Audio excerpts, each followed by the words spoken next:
सवाई के चमत्कारिक चरित्र। गुफा का निर्माण। कुछ दिन लाला प्यारेलाल के यहाँ निवास करने के बाद श्री प्रभु जी के मन में एकांतवास की भावनाएं अधिकाधिक जागृत होने लगी। जिस दिन से लाला प्यारेलाल के स्थान पर श्री प्रभु जी ने निवास किया, उसी दिन से लाला प्यारेलाल के घर में सकल संपत्तियां वास करने लगी। घर धन धान्य से पूर्ण हो गया, सारी व्याधियां दूर हो गई, विघ्न बाधाओं का सर्वथा अभाव हो गया। दिन दूनी रात चौगनी तरक्की होने लगी, सम्मान बढ़ने लगा। उन्हीं दिनों लाला प्यारेलाल के घर में उनके पौत्र का जन्म हुआ, जिससे लाला जी के मन में खुशी का पारावार न रहा और उन्होंने प्रभु जी के चरण कमलों में प्रार्थना की कि प्रभु आप कृपा करके कोई सेवा बतलाएं जिससे मैं अपना जीवन सफल बना सकूं। प्रभु जी ने प्रसन्नता में आकर के आज्ञा दी कि हम एकांतवास करना चाहते हैं, इसलिए तुम एक गुफा तैयार कराओ जिसमें हम हर प्रकार के जन समुदाय से अलग रह सकें। उसके साथ एक तालाब बनवाओ जिसमें हम स्नान कर सकें। लाला प्यारेलाल ने श्री प्रभु जी की पवित्र आज्ञा को सुन करके अपने बाग में मजदूरों को लगा करके गांव के अन्य प्रेमियों के साथ एक तालाब खुदवाया जिसमें श्री प्रभु जी स्नान किया करते थे। तालाब के निकट ही कदम के नीचे गांव के सब लोगों ने मिलकर के एक गुफा भी बनाई। जिस समय लोग गुफा का निर्माण कर रहे थे, प्रभु जी ने कहा कि यहाँ गुफा नहीं बन सकती, किंतु गांव के लोगों ने उनकी आज्ञा को सुना नहीं और प्रेम विभोर होकर के वहीं गुफा का निर्माण करने लगे। बड़े प्रयत्नों के साथ गुफा बन करके तैयार हुई, किंतु जिस लोग गुफा बना करके बाहर बैठे तो अचानक गुफा गिर गई। लोगों को बड़ा आश्चर्य हुआ। लोगों के विचार में आया कि गुफा की छत शायद पतली रह गई होगी, मोटी होनी चाहिए थी। इसी विचार से उन्होंने दोबारा वही गुफा बनानी आरंभ की। प्रभु जी ने फिर भी बार बार मना किया कि गुफा यहाँ नहीं बन पाएगी, किंतु लोगों को अपनी बुद्धि बल पर बड़ा विश्वास था कि यहाँ गुफा अवश्य ही बना देंगे। इसी आधार पर लोगों ने बड़े प्रयत्न किए और उसी स्थान पर दूसरी गुफा तैयार की, किंतु वह भी कायम न रह सकी और थोड़ी ही देर में गिर गई। लोगों के आश्चर्य का ठिकाना ना रहा। लोग मन में विचार करने लगे कि हम बड़ा भारी प्रयत्न करते हैं, मालूम पड़ता है कि इस गुफा के बनाने में श्री प्रभु जी का संकल्प नहीं, इसलिए अब की बार इनसे पूछ करके इनके बताए हुए स्थान पर ही गुफा को निर्मित करें। ये विचार करके प्रभु जी से प्रार्थना की कि प्रभु हमने बड़े प्रयत्न करे किंतु सफलता नहीं मिल रही है, आप कृपा करके जिस स्थान की आज्ञा देंगे उसी स्थान पर हम गुफा का निर्माण कर देंगे। लोगों के पवित्र विचारों को जान करके प्रभु जी ने प्रसन्नतापूर्वक बाग के दक्षिणी भाग में नीमों के नीचे कंकरीली जमीन में गुफा बनाने की आज्ञा प्रदान की। लोगों ने बड़े उत्साह के साथ कई दिन लगा करके वहाँ गुफा का निर्माण किया, जो आजकल भी श्री सिद्ध गुफा के नाम से प्रख्यात है। इस गुफा में श्री प्रभु जी ने अनेकों दिन निवास किया। गुफा से लगभग 40 कदम की दूरी पर लाला प्यारेलाल ने एक छोटा सा तालाब तैयार करवाया है, जिसमें श्री प्रभु जी नित्य स्नान किया करते थे। इस तालाब का नाम श्री प्रभु जी ने अमृत कुंड रखा। अमृत कुंड में शक्तिपात। ग्रामवासियों के पवित्र प्रेम भाव और लाला प्यारेलाल की सेवाओं से प्रसन्न होकर के प्रभु जी ने इस छोटे से जलाशय में शक्तिपात किया और कहा कि इस तालाब में जो कोई चर्म रोगी स्नान करेगा उसकी तकलीफें दूर हो जाएंगी। सूखे की बीमारी के बच्चे स्नान मात्र से ठीक हो जाएंगे। जो लोग अमृत कुंड में स्नान करेंगे उनके सब प्रकार के दुख दूर हो जाएंगे। परिणाम वही हुआ। सैकड़ों दूर दूर के प्राणी अपने बच्चों को तालाब में स्नान करा करके ले गए और उनके रोगों की पूर्ण निवृत्ति हो गई। अब भी इस प्रकार के कई व्यक्ति मौजूद हैं जो अमृत कुंड का प्रत्यक्ष प्रभाव अपने मुख से बतलाते हैं। श्री प्रभु जी के वरदान के बाद तालाब में स्नान करने वाले सैकड़ों चर्म रोगी और सूखा वायु के रोगी बच्चे इस कुंड में नहा करके ठीक हुए हैं और अब तक बराबर ठीक हैं। इनमें से ठाकुर भूप सिंह, दौलत राम आदि प्रत्यक्ष प्रमाण का विषय हैं और अब भी मौजूद हैं। इन लोगों को सूखे की बीमारी से अत्यंत क्षीण हालत में घर वालों ने स्नान कराया और फलस्वरूप वे सब प्रकार से ठीक हो गए। चर्म रोग और सूखा वायु के रोगियों के लिए श्री प्रभु जी ने नियम रखा था कि ये लोग सवस्त्र तालाब में स्नान करें, बाद में गीले वस्त्र उतार करके वहीं फेंक दें और नए वस्त्र पहन करके घर जाएं। ऐसा करने से वह बिल्कुल निरोग हो जाएंगे। जिन लोगों ने अमृत कुंड में स्नान किया, परिणाम वैसा ही होता रहा। अमृत कुंड और गुफा के निर्माण हो जाने के बाद श्री प्रभु जी इस स्थान पर निरंतर वास करने लगे। दर्शनार्थी लोगों की शनै शनै भीड़ लगने लगी। अनेक प्रकार से लोग अपनी मनोकामनाओं को पा करके अपने जीवन को सफल बनाने लगे।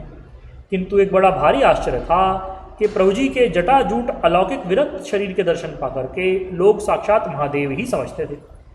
सर्वसाधारण का साहस नहीं होता था कि सहसा उनके पास ही आ जाएं। इसके साथ साथ और भी बात यह हुई कि जैसे ही लोग बाग में प्रवेश करते तो उनको हर तरफ सर्प ही सर्प नजर आते। महाभयंकर सर्पों को देख करके लोगों का साहस मंद हो गया। निराश होकर के अपने आप को हतभाग्य समझकर अपने घरों को लौटने लगे। लोगों की इस महान निराशा को देख करके प्रभु जी ने उनको सांत्वना दी कि भाई तुम घबराओ नहीं, निसंकोच मेरे पास ठहरो। ये सर्प तुम्हें कुछ नहीं कहेंगे, किंतु अपनी ओर से तुम इन्हें मारने का प्रयत्न न करना। प्रभु जी की इस प्रकार की पवित्र आज्ञा को पा करके लोगों का साहस बढ़ा, यातायात पूर्ववत जारी रहने लगा। श्री महादेव के रूप में दर्शन। एक दिन प्रातःकाल की पवित्र वेला में कुछ सत्संगियों ने बाग में प्रवेश किया। प्रातःकाल ब्रह्म मुहूर्त का समय था। श्री प्रभु जी के दर्शन की तीव्र अभिलाषा मन में पूर्ण प्रबलता से बनी हुई थी। खूब साहस पूर्वक गुफा के द्वार तक पहुंचे तो देखा कि सामने चबूतरे पर श्री प्रभु जी विराजमान हैं। जटाएं नीचे तक लटकी हुई हैं। बड़ा सुंदर व्याघ्र चर्म कटी प्रदेश से बंधा है और हजारों की संख्या में सर्प उनके गले में लिपटे हुए हैं। कोई सर्प सिर पर चढ़ा है, कोई मेखला रूप बनकर के लिपटा हुआ है, कई जंघा प्रदेश से स्कंद पर्यंत यज्ञोपवीत की आकृति धारण करके लिपटे हुए हैं। कुछ सर्प आसपास घूम रहे हैं। 2 सर्प दाएं और बाएं भुजाओं पर अपने फन ऊंचे उठाए उत्कार कर रहे हैं। इस भयानक दृश्य को देख करके अतिशय विस्मयान्वित हुए और आगे बढ़ने का साहस न रहा और लोग चुपचाप पीछे हट गए तथा निराश होकर के लौटने लगे। तभी श्री प्रभु जी ने आवाज देकर के बुलाया और कहा कि भाई तुम डरो नहीं, ये सर्प तुम्हारे अपने ही भाई हैं, किंतु आगे से इतनी जल्दी जब तक सूर्योदय न हो जाए तब तक मेरे पास न आना। 2 कुत्ते। स्त्री जाति के लिए श्री प्रभु जी का नियम था कि उनके पास कोई स्त्री नहीं आ सकती थी, न ही किसी स्त्री के हाथ का भोजन ही किया करते थे। श्री प्रभु जी स्वयं भोजन बनाते थे अथवा किसी अपने पास रहने वाले ब्रह्मचारी से बनवा लिया करते थे। झम्मन नाम के ब्राह्मण अधिकतर श्री प्रभु जी के भोजन बनाने की सेवा किया करते थे। एक दिन उन्होंने प्रार्थना की कि महाराज आज मैं स्वयं घर से ही भोजन बनाकर लाता हूँ। प्रभु जी पहले तो इनकार करते रहे, किंतु बाद में उन्होंने आज्ञा प्रदान कर दी। झम्मन पुरोहित घर गया और अपने घर की स्त्रियों से भोजन बनवा करके ले आया।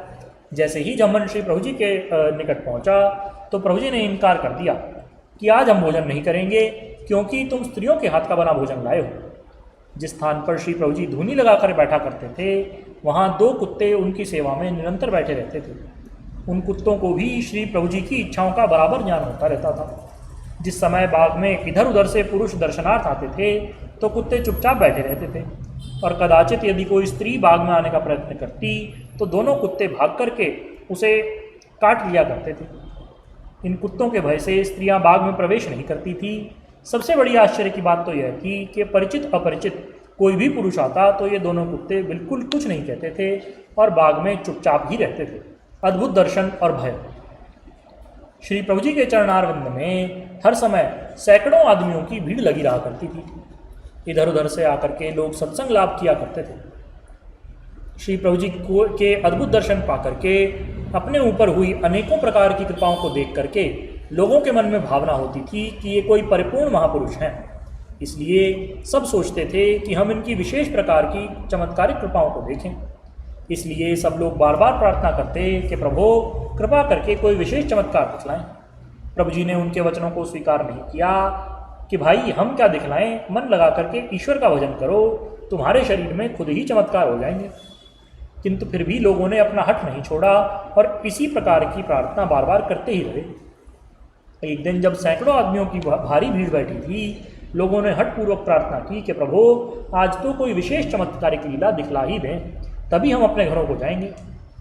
लोगों के बार बार आग्रह करने पर श्री प्रभु जी ने कहा कि भाई तुम लोग आंखें बंद कर लो। एक बार आंखें बंद करने के बाद उन्होंने आज्ञा दी कि अब सब लोग आंखें खोल लो। श्री प्रभु जी की आज्ञा सुन करके जब लोगों ने आंखें खोली तो बड़ा आश्चर्य हुआ। उनको न ही कुछ दिखलाई देता था, न ही कुछ सुनाई देता था, ना किसी वस्तु का स्पर्श ही होता था, ना कोई शीतोष्ण का ज्ञान था, केवल महाअंधकार का ही अनुभव होता था। कोई समय का ज्ञान नहीं और यह भी ज्ञान नहीं कि कहाँ है। थोड़ी देर तक लोग इसी दशा में रहे।